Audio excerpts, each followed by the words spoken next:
New tonight, a 23-year-old woman is facing felony animal cruelty charges after she was allegedly caught on video beating her puppy. We do want to warn you, though, that this video might be upsetting for some of our viewers. Havana Miller was arrested this afternoon after investigators say that Animal Care Services and SAPD found enough in their investigations. ACS telling us that the crime happened Friday morning at an apartment complex on the northwest side. A neighbor recorded video of what appears to be Miller repeatedly hitting the puppy. The 3-month-old poodle was taken into ACS's care last night. Miller facing at least 1 count of animal cruelty, and that's a felony punishable up to 10 years in prison. All right. So, the issue with this statute is very specifically in regards to it's the torture provisions of 42.092. And what I mean by the torture provisions is in 42092 B1, it says that if you commit torture or in a cruel manner kill or cause serious bodily injury, that provision, we're limiting it to the torture because the state has not alleged cruel manner of death, killing, or serious bodily injury. The definition of torture is an unjustifiable, an act that causes unjustifiable pain and suffering. And while that might sound, sufficient, it's super, super vague. And it becomes even more vague when you look at the rest of the statute and how in the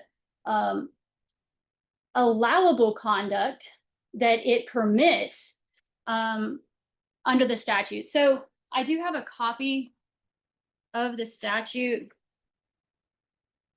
It's actually for the court. It's actually chapter 42, most of it. It's gonna include section 4209, cruelty to livestock, and then right behind that, it's going to include. Oh, I'm sorry, you gave me 2 copies. Okay. I don't know, the state may need an extra one. Thank you. Do y'all need an extra one? Okay.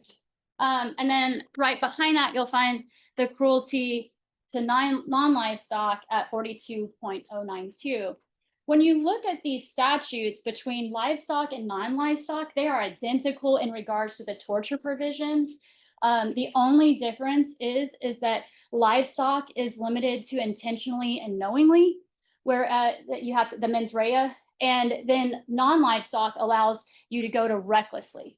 So that's the only difference is the mens rea.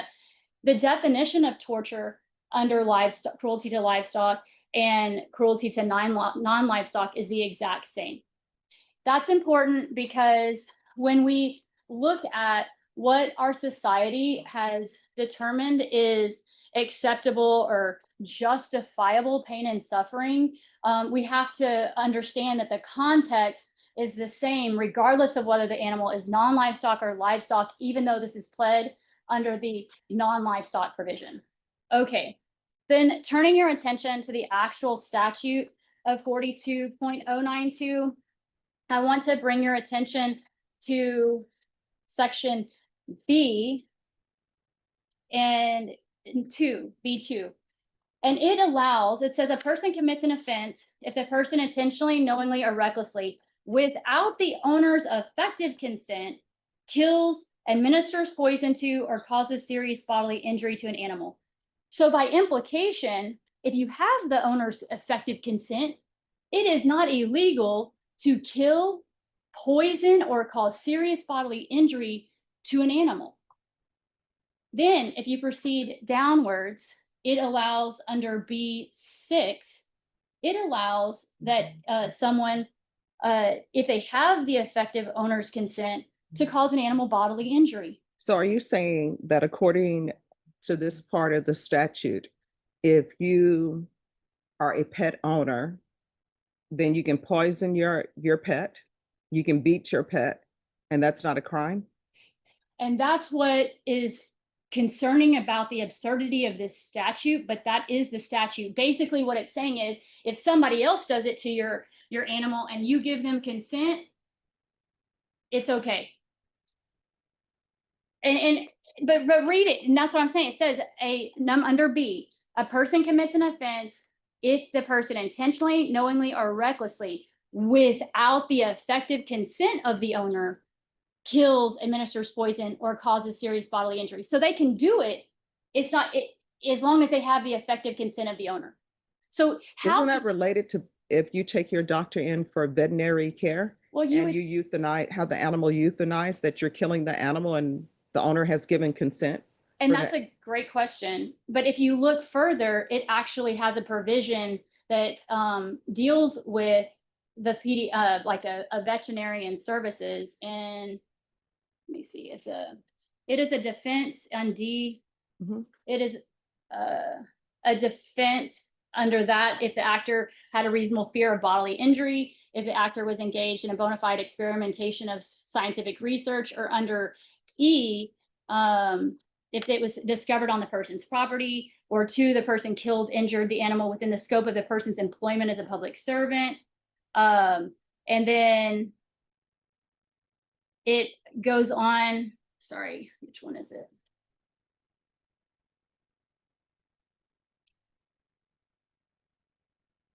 So I don't think that well, I think that's a great question. I don't see the actual, well, but it's a public servant. So, I mean, I don't see where it says actually a doctor, but you see what the problem there is, that you, by saying, oh, that's just to allow a doctor, it is not limited under the statute for that purpose. It's saying anybody. And when you look at animals are considered under our statute or under our laws as chattel, as property, which is just the way our society has defined them. Whether I agree with it or I don't agree with it, the civil courts will not allow you to collect money, civil damages, if you, for the loss of your emotional attachment to a dog. And there's a case that we have on that. It's cited in the paper. We can provide that to you. So what they, and they do a great job of. Well, that's civil.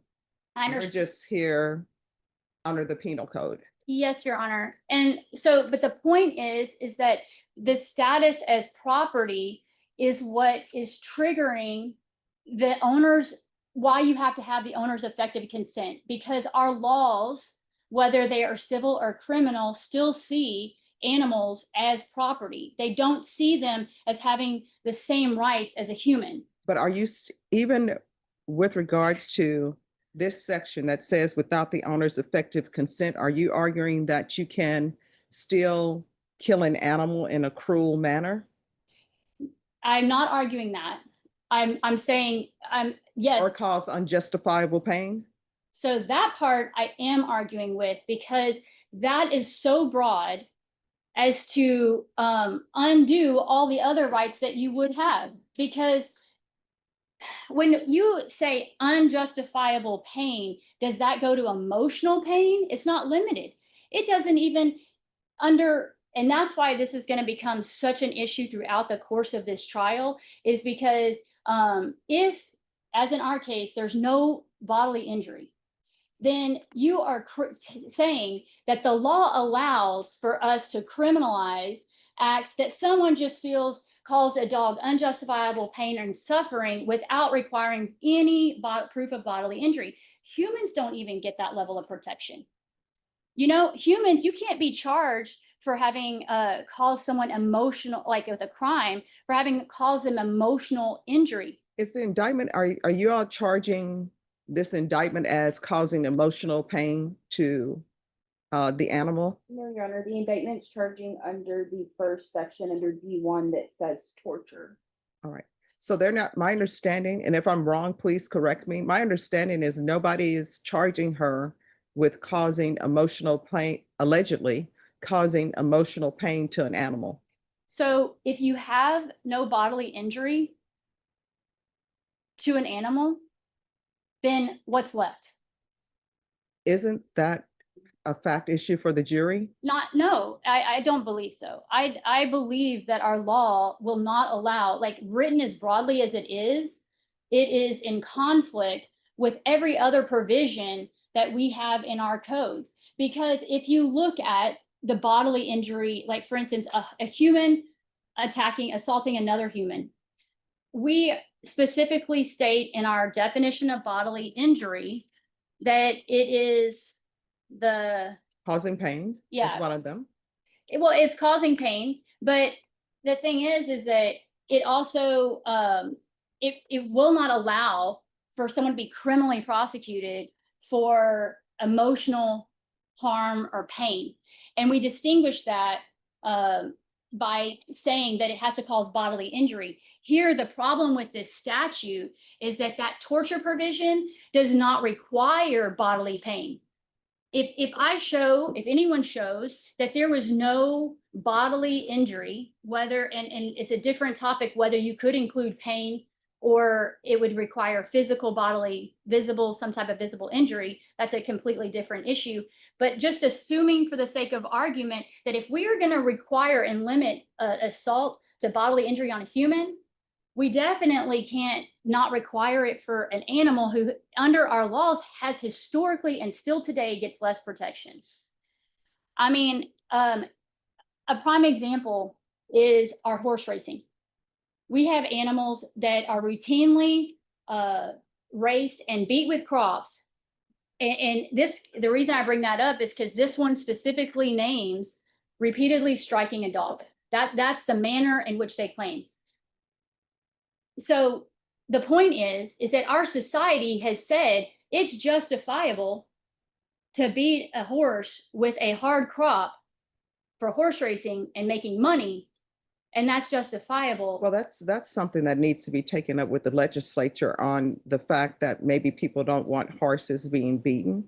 I know some people complain about maybe in other countries, dogs are eaten for food, but then people have a different idea of how dogs should be treated as opposed to livestock, as opposed to horses, as opposed to chickens. But that's something for the legislature to change how different animals are treated and how they're treated in sports. So my understanding, and again, if I'm wrong, correct me if I'm wrong, the state is not charging your client with emotional abuse. No, Your Honor.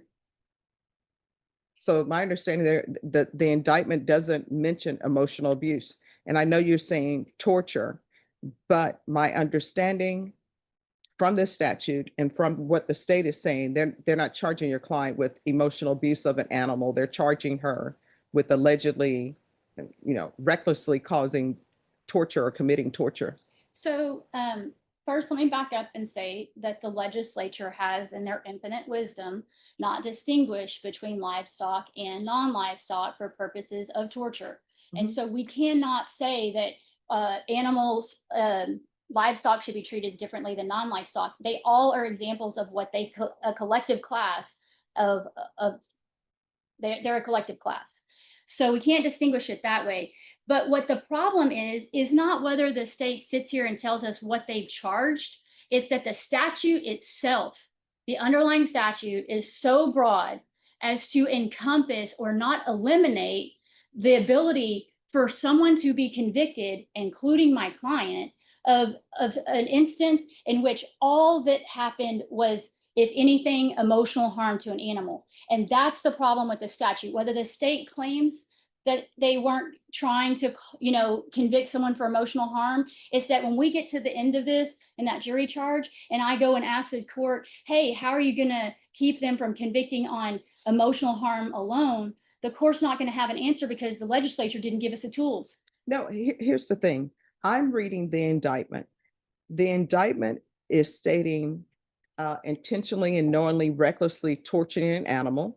Like if the state were to just have left that, it says torturing an animal, I would say your client really doesn't have notice. What are they talking about? But then in the indictment, it says, namely a dog, by repeatedly striking the dog. There's no mention in this indictment about emotional harm. And whether or not you believe a jury may or may not find somebody guilty because they're thinking about emotional harm, that's something that you'll need to argue with the jury. And Your Honor, and that's where I'm saying I have an issue with the law itself. That's why it's filed as a motion to quash, because this is something that a jury, it can't comprehend how the laws are structured in our country. I mean, they haven't studied the laws like we have as lawyers. But isn't that what a jury charge is for? I tell them in a jury charge what the law is and they have to follow the law?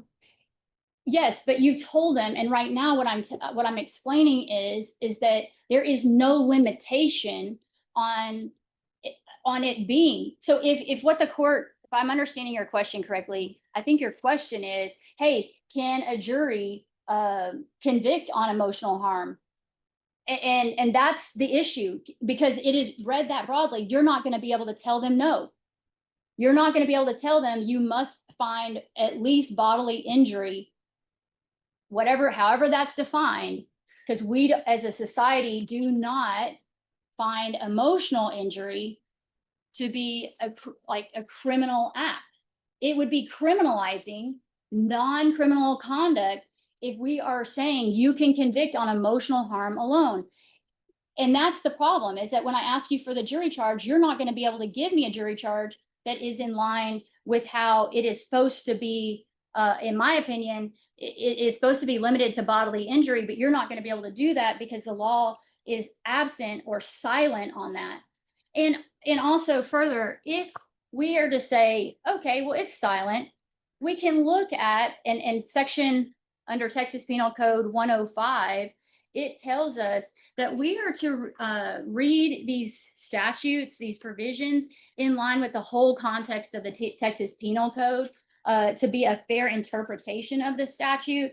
And I have a hard time believing that the legislature allows us to give effective consent for someone to cause our animal bodily injury or kill, poison, and cause serious bodily injury, but they're like, but you can't cause them emotional harm, and that it goes that far. And so what I'm saying is that if there is a way that the state could have indicted this that would have limited it and applied it the way it was probably intended to be, they would be causing that they cause bodily injury by repeatedly striking the dog, because they then, in their manner and means, have limited it and said, look, we're talking about bodily injury here. We're not talking about whether the dog was traumatized with no bodily injury. All right, state. Your Honor, the definition of torture, we would argue, is intentionally broad because there is a wide variety of means at which an animal can be tortured. So in this situation, in McGinnis v. State, the court focused on the words unjustifiable to conclude that yes, under the law, there are some instances where infliction of pain and suffering is allowable, which is why the state must allege specific acts that we're alleging the torture occurred through. So the court in Hacker v. State as well as Cross v. State said we need to allege those specific acts as well as interpret the words unjustifiable and in that case unnecessary based on their common usage because it's not defined. The state has done that here by including the clause by repeatedly striking the animal. Further, courts, when interpreting torture, they have looked at the physical condition of the animal and the side effects of that treatment. So in Solinsky, the court found that the nature of the condition of the cats by putting them in the microwave constituted torture. And in Bell v. State, they also found torture when the defendant amputated a puppy's ears without providing anesthetic and antibiotics. Those questions, whether defense finds the torture alleged sufficient based on, pigeonholing us into proving bodily injury of the dog would be a question of fact for the finder of fact of the jury. To fix, quote unquote, fix the indictment by adding bodily injury would be adding language that's not required by statute. And we would have been here in the same position arguing against a motion to quash for adding language that isn't there. We must only prove torture, and torture is any act that causes unjustifiable pain or suffering. Even using the definition of bodily pain that defense thinks that we should have as the scope for torture in this case, it's physical pain. Pain doesn't always leave a mark, It doesn't always require physical injury for someone or something to feel pain. In McCall v. State, the appellant challenged the constitutionality of the animal cruelty statute as vague and indefinite, relying on Senator. In Senator, they found that the provision there regarding needlessly killing an animal as unconstitutional. However, the court in McCall said that the court in Senator expressly only said that one provision of needlessly killing was unconstitutional, but that the statute listed and enumerated other ways that are sufficiently definite. So by tracking the language of the statute here, we would urge that our indictment is sufficient. And then by using torture, which is under B1, and then adding the manner and means to provide adequate notice. Regarding defense's argument about property rights, we would urge to you that animals, yes, they are property and they do typically have less rights than humans, but we'd extend that to say that they need more protections because of that reason. When somebody owns property, they own it under the guise that it might involve adjustment of that rights for public good. The whole purpose of this statute is that it criminalizes an act that causes unjustifiable pain and suffering. One can't own property and not have their rights sometimes yield to the government's legitimate exercise of its power to prevent harm to the community. We would just urge, Your Honor, that the statute is not unconstitutionally vague and that any issues regarding what may or may not be torture would be a question for the jury. All right, and defense, it's your motion, so I'll give you final argument. Well, and Your Honor, I still have, there's other Sure. things that we need to address. So I would like to provide y'all with a copy of United States versus Stevens, in which the federal government dealt with a statute very similar to this one. In fact, it was more specific. It said that the statute required proof of being maimed, mutilated, and tortured. And let me see, the U.S. Supreme Court said this statute is unconstitutionally vague, and they explained why. And torture is even as defined as unjustifiable pain is even more vague, because when we look at all the ways our society allows us to put bark collars on dogs, they allow racing, with the crops, they allow branding of an animal, they allow and none of this, like when you take pigs, little baby pigs, they cut their ears and they do it deeply enough so that it can't heal again back and close back up. They pull their teeth without anesthesia. They crop their tails. They do this thing called mutilation to sheep, which they take scissors and cut off their back side so that the hair won't grow and they won't get infected. I mean, we do very, very painful things to these animals without anesthesia, and they are accepted. Mutilation is not illegal in the United States. And what I am afraid of is that in the United States, we feel that a parent has the right of discipline of a child, and there is no provision in here for discipline of an animal. And this statute as written is so overly broad that unjustifiable pain and suffering, I mean, unjustifiable suffering, someone might think crating your dog is unjustifiable suffering because they personally see it that way. This is so broad as to not give an ordinary citizen notice of what is actually actionable. And I would also bring the court's attention to this. Every case that I've looked at with torture has a severe degree of depravity. It is not, and it doesn't come without bodily injury. I have not found a case that has no bodily injury. And so if this statute is broad enough, because pain is so broad, pain encompasses bodily injury and emotional injury. If it's so broad, you have now allowed the jury to, because of the breadth of the statute itself, to convict for what we would consider acceptable behavior in our society: crating, leashing, bark collars are sold. shock collars, shock prods. I mean, we don't treat animals the same way that this statute is as written, the breadth of its statute could reach. Hold on one second. Yeah, and then also when you look at the term for torture, it says includes. It doesn't say is any act.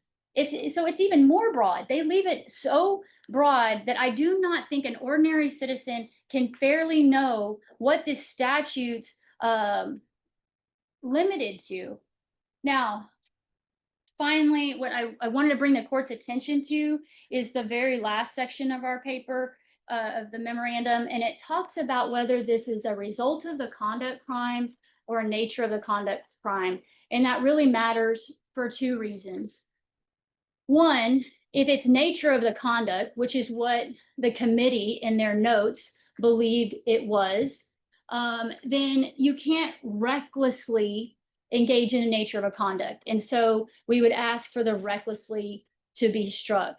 However, the committee also noted that it might be, if it's seen as a result of the conduct crime, then you have to have a result. And in here, all they did is provide the conduct. They did not limit it by giving the result that we are supposed to be defending against. And so the indictment as pled would not be sufficient under result of the conduct to proceed. And we would ask that it be quashed for that reason. There's one last thing. Hold on. Where's the motion? Sorry.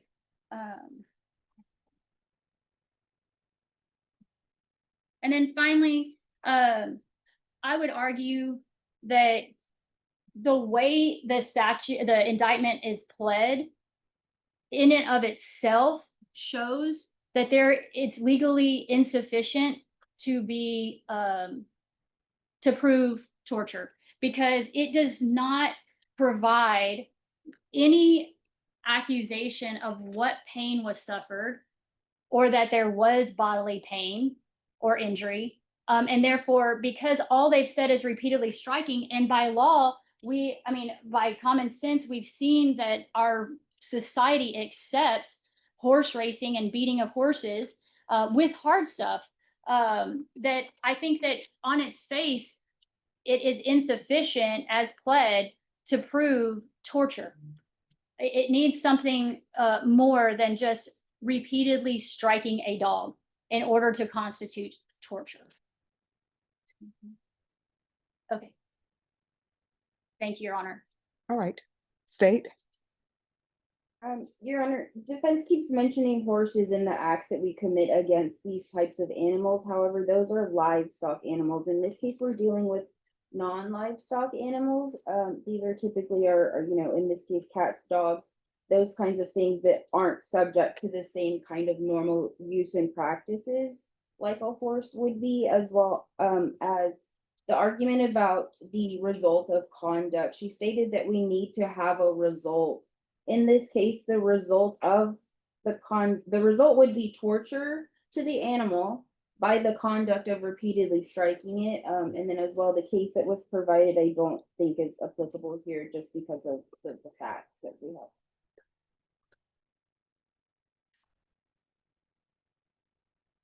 All right, in the Stevens case, is that relating to First Amendment rights and the violation of First Amendment rights? So it is a First Amendment rights case, but their interpretation of that statute as being vague is what the analysis.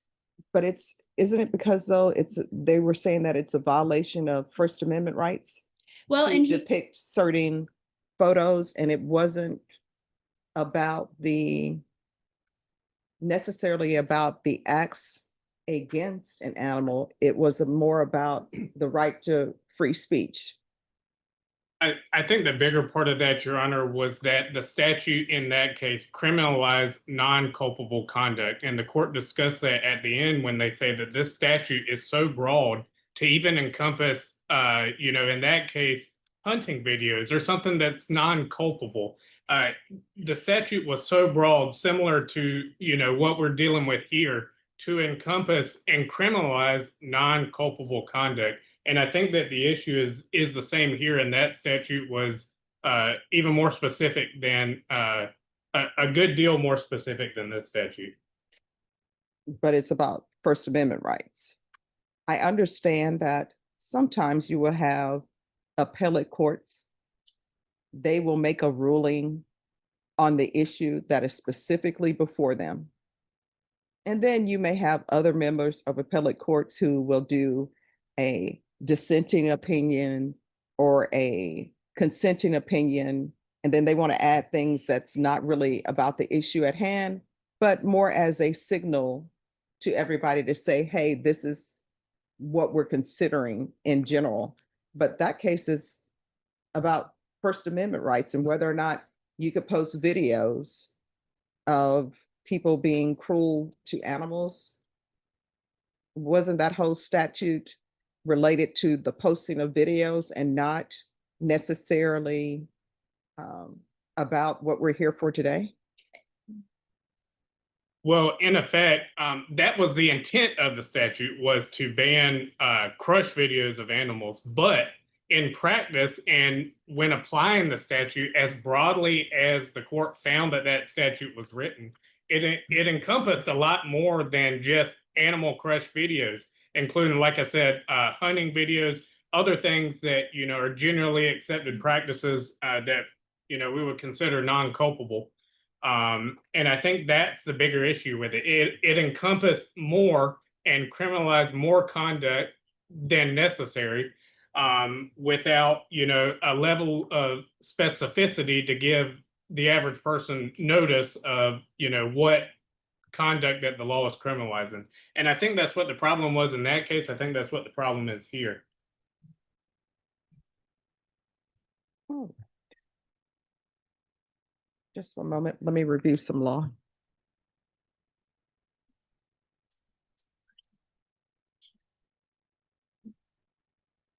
Your Honor, I needed to add one last thing because I do believe this also triggers First Amendment protection. While it's not. Well, just one moment and then I'll let you say that.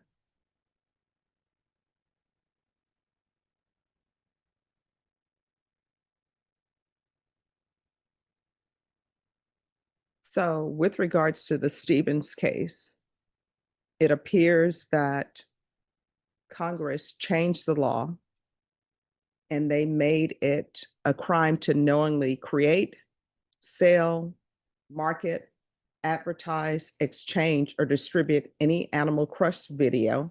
And then they defined what animal crush video is.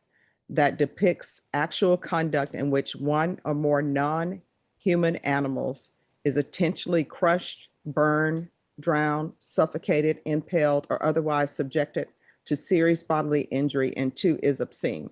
So they address that. But in this case, the Stevens case, it was about First Amendment rights. And you say you want to address something with First Amendment rights here? Yes, because conduct is also, First Amendment also reaches conduct. And in this instance, there are First Amendment rights. We have a right to conduct our lives in First Amendment, like in our actions, in our words. And there are words that are taken in this instance, as well as actions that substantiate or like back up the words that are used. And she has a right to express herself, and her belief of what is right and wrong as far as discipline is protected by First Amendment. Whether we agree with that or not, someone's position, they still have the right to express themselves. And here, I do believe it's broad enough to also trigger First Amendment rights, because she's talking, she is expressing a position, and so in that regard, if you were to criminalize this, you'd also be triggering First Amendment rights of what someone believes, and it was on a video that is then publicized. All right, what do you mean she's talking and expressing an opinion? Because I don't see that in the indictment. Is that some fact issue? Well, it is, that it reaches that, like, that First Amendment is gonna be triggered because she does express an opinion as to why the dog is being repeatedly struck. And so there, it's all in the context of. All right, when you say express opinion, I'm trying to understand. I'm sorry for interrupting you, but I'm trying to understand your argument. When you say she's expressing an opinion, are you speaking about your client? Yes, there is in this case, there's an opinion stated. So this case is broader than just act. It's also speech, it's conduct, and repeatedly striking is a conduct in regards to discipline. And so discipline is protected by the First Amendment. You have the right to discipline and speak your discipline and to conduct your discipline. Okay, I'm sorry. I'm trying to understand your argument because it appears that this is beyond the indictment, but are you saying that your client made some statements in its protected speech? Yes. All right, so does that go with the voluntariness of her statement argument? No, that is a separate. I don't see how the court is legally allowed to go outside of the indictment when you're saying a motion to quash, because now you're bringing in facts that are not in the motion. I'm sorry, that are not in the indictment, because nowhere in the indictment does it state that there was a film. Nowhere in the indictment does it state that your client gave statements. So it appears to the court that what you're arguing now are fact issues. If the court denies your motion, they're fact issues for the jury, not for a motion to quash. And I understand the court's position and agree that that was probably more as unconstitutional as applied argument that would be more appropriate at the end of a case than right now, when we're just looking at the face of the document of the indictment and the statute. But I would just say that repeatedly striking a dog is conduct, and conduct is protected by the First Amendment. So you're saying striking at a dog is a form of speech? Yes, All right. because it's a form of conduct that it is by its essence related to discipline, care, control of your animal. So then any type of conduct, be it against an animal or a human, then would be a form of speech. It could be, but it could also not be a protected form of speech. That's possible. All right, state, she's saying striking an animal is a form of speech and it's protected. Your Honor, we were just asked you to look at the indictment on its face. We haven't alleged anything about discipline, anything about speech, anything about a video. We've merely alleged torture. By repeatedly striking a dog, we would assert to the court that regulation of conduct only implicates the First Amendment if it qualifies as expressive conduct akin to speech. But I don't see how it applies here, really. All right. All right, with regards to the motion to quash, the court has heard arguments from both sides. The court has reviewed the case law that has been submitted to court. The motion to quash will be denied. All right, then the next thing, let me see.